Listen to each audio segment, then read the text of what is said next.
Welcome to The Explainer. Today, we're unpacking a massive historical paradox, how the really small, familiar biblical kingdoms somehow managed to survive in a terrifying sandbox of massive global empires. We hear these stories of ancient Israel and Judah all the time, but we rarely zoom out to see the incredibly dangerous, terrifying global neighborhood they actually lived in. So, let's just dive right into this mystery. When you look at the geopolitical map of the ancient Near East, it's pretty eye-opening. These regional kingdoms were incredibly small, almost like tiny local provinces on the grand scale of human history. But they were surrounded by absolute juggernauts. Here is our roadmap for this explainer. First, we'll look at the geopolitical sandbox. Then, the Canaanites, merchants and alphabets. Third, Egypt, the isolated superpower. And finally, Assyria, masters of psychological warfare. Starting off with Section 1, the geopolitical sandbox, caught in the crossfire. You absolutely have to look at the geography to understand just how vulnerable these people were.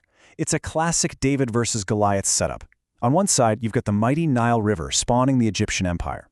On the other side, the Tigris and Euphrates rivers giving rise to the massive Mesopotamian empires. And right in the middle, a completely impassable, deadly desert.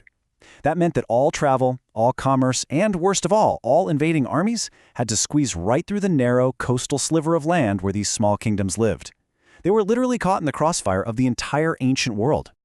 Moving on to Section 2, Canaanites, merchants and alphabets, the cultural blueprint. Now, before the big empires roll in, we've got to talk about the locals who left a huge cultural footprint. The Canaanites weren't just farmers living in the valleys. They were the supreme maritime traders of the ancient world. The very name Canaan translates to merchant. They were spectacular sailors, cutting down the famous cedars of Lebanon to build ships that just dominated the Mediterranean. They set up Phoenician settlements all the way to the Rock of Gibraltar, basically creating their own regional economic empire. But their biggest legacy? It actually wasn't economic at all. It was intellectual.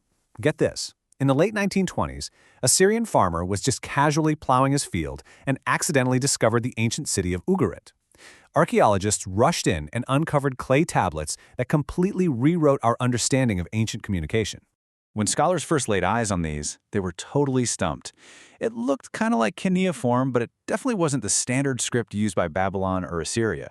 Then, boom, a student realizes something incredible. There were only 30 distinct symbols, and that number, 30, represents an absolute revolution in human history. See, the Canaanites had simplified written language into an alphabet. Think about that. Instead of having to memorize literally thousands of complex Mesopotamian pictographs, anyone could just learn these 30 symbols. It was a direct cultural blueprint. This Ugaritic script is actually closely related to Hebrew, and scholars have found that this Canaanite literary structure heavily influenced the poetic language used centuries later in the biblical book of Psalms. All right, Section 3, Egypt, the isolated superpower, monumental power. Let's head south to our first true global empire, Mitzrayim, the land of the pharaohs. They say geography is destiny, and well, the ancient Egyptians literally saw their world in two distinct colors. The black land was the incredibly rich, fertile soil hugging just a tiny 12-mile-wide strip along the Nile River. Everything surrounding that was the red land, the impassable, brutal deserts. Egypt's extreme isolation between those deserts and the treacherous river rapids to the south allowed it to build monumental power in total, unbothered security. Check out this timeline, because honestly, it's pretty mind-bending. The Old Kingdom is when the famous pyramids of Giza went up. This means that centuries later, when the biblical figure Abraham visited Egypt to escape a famine during the Middle Kingdom, the Great Pyramids were already ancient monuments. We're talking 400 to 500 years old by the time he saw them. But hey, Egypt wasn't always invincible. Between the Middle and New Kingdoms, Egypt actually fell into a huge slump and was ruled by foreigners. The Greeks called them the Hyksos, meaning rulers of a foreign land, or shepherd kings. They were Asiatics, essentially Canaanites, who took over the Nile Delta.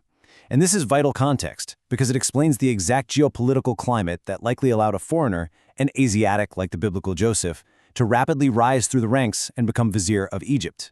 Eventually, Egypt bounces back and takes their country back, leading to the New Kingdom.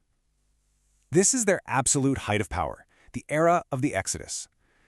But then we hit a really weird roadblock. The Old Testament is very careful to name later Egyptian kings, but the mighty pharaoh of the Exodus is completely anonymous. For historians, this missing name is an agonizing mystery. Was it Moses III? Was it Ramses II? But the answer actually tells us exactly how the ancients viewed power. See, in the ancient world, your name was your legacy. So the biblical writers likely left it out on purpose as a massive theological insult. A king who is completely stripped of his dignity, whose land gets devastated by 10 plagues, and whose army drowns in the sea, he doesn't even deserve to have his name recorded in the annals of history. Eventually, though, as the biblical narrative moves forward, specific names do start showing up in the dirt. Fast forward to 1205 BC, and we get something huge. Pharaoh Merneptah puts up a victory monument boasting about his conquests in Canaan. On this stone, he writes a really hyperbolic chant about crushing his enemies, and it includes the line, "Israel is laid waste, and his seed is no more." And right there, we have the very first definitive, non-biblical historical reference to Israel existing as an entity in the hill country.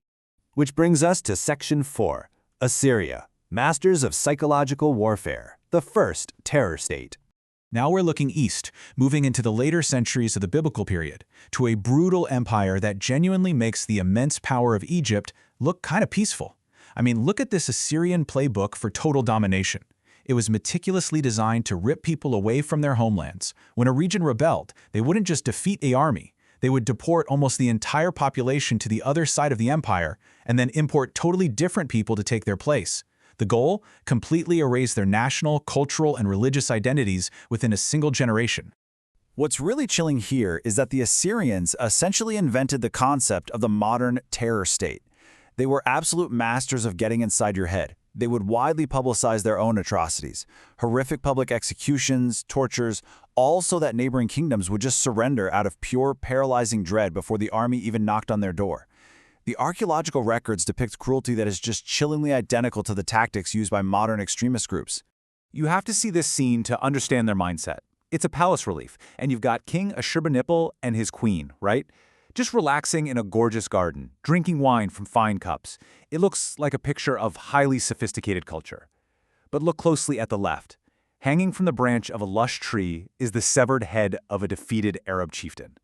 That chilling juxtaposition, beautiful high art right next to macabre, casual butchery, that was actually a point of deep pride for them. For tiny Israel and Judah, living next door to this nightmare was a massive theological crisis. I mean, how do you make sense of it? The biblical prophet Isaiah really struggled with this reality. How could a just God allow such a despicable, evil empire to thrive? Ultimately, the text concludes that Assyria was just being used as a temporary tool, a rod of anger, for divine judgment, but that their own extreme wickedness would ultimately be their undoing. Here's the lineup of the heavy hitters who literally dismantled the region piece by piece. Shalmaneser III fought a massive coalition led by King Ahab. Later, Tiglath-Pileser III and Sargon II just completely destroyed Samaria, deporting the population and ending the northern kingdom of Israel forever. And then came Sennacherib. He devastated 46 cities of Judah and famously bragged about locking up King Hezekiah in Jerusalem like a bird in a cage. But interestingly, his ancient records never claim he actually conquered the city. And that little detail perfectly lines up with the biblical account of the Assyrian army's sudden, devastating retreat from Jerusalem's walls. But here's the fatal flaw in ruling entirely by terror. It builds exactly zero loyalty. The Assyrians built a global empire through fear, but the second they showed even a little internal weakness after a civil war, the Babylonians marched north. And because the Assyrians had spent centuries torturing the entire ancient world, nobody came to help them. Nobody. When they fell rapidly, completely, and permanently into the dust of history. It's just staggering to think about, isn't it? Egypt had the pyramids and the mighty Nile. Assyria had this invincible, terrifying war machine. But today, they're just ruins and museum exhibits. Meanwhile, the alphabetic script, the poetry, and the faith of those tiny, squeezed, vulnerable kingdoms of the Levant, that legacy is still shaping the modern world. I'll leave you to chew on that profound historical paradox as you digest today's explainer. Thank you so much for exploring the ancient geopolitical arena with us today.